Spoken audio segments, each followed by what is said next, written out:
And welcome back to Mindset Monday. I'm Gene Zanetti, your coast to coast mindset coach. Today we're going to talk about understanding mental muscles, what they are and what they're not. So first things first, a lot of people look at mindset very binary. They think you either have it or you don't. That's a very unscientific, unsophisticated way of looking at mental training. Okay, we're in the 21st century. We're in 2020 right now. So we need to start looking at this more scientific, more sophisticated.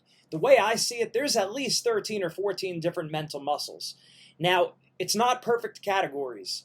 There is some transfer between the two. In other words, they're not all mutually exclusive. They have some overlap, but there is some true independence between a lot of these categories. I'll go through with you some of the mental muscles that we see.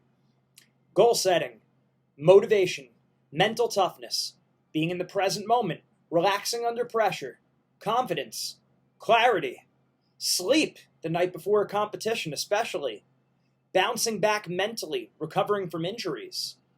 Okay?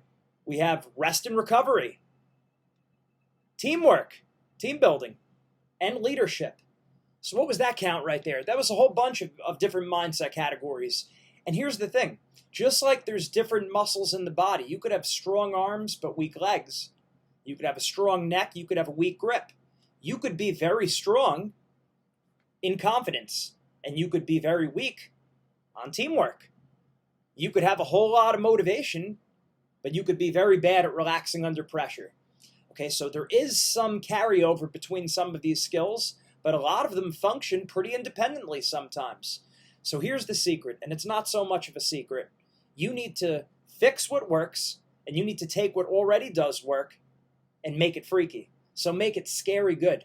So here's what we do. In our mindset program, the first thing we do with our individuals is we take them through the mindset checklist and we evaluate them on these different mental muscles. You need to know where you're strong and you need to know where you're relatively mentally weak.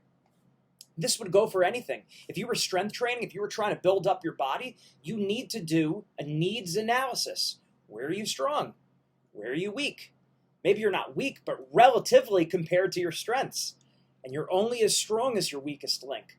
So we need to be humble. We need to be coachable. And that means taking the bull by the horns and taking an honest assessment of ourselves in these different mindset categories.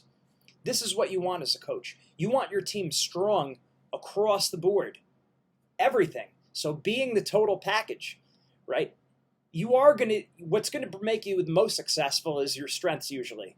But you can't have gaping holes as weaknesses. Okay, it is very true. Generally speaking, your strengths are what's going to give you the majority of your success. But you can have big holes. And the most successful athletes, the most successful coaches, they've taken their weaknesses or their relative weaknesses and they've made them at least average, but a lot of them have taken their weaknesses, their relative weaknesses, and made them very good or even great by putting in consistent work. It starts with that self-assessment. You need to know where you're at.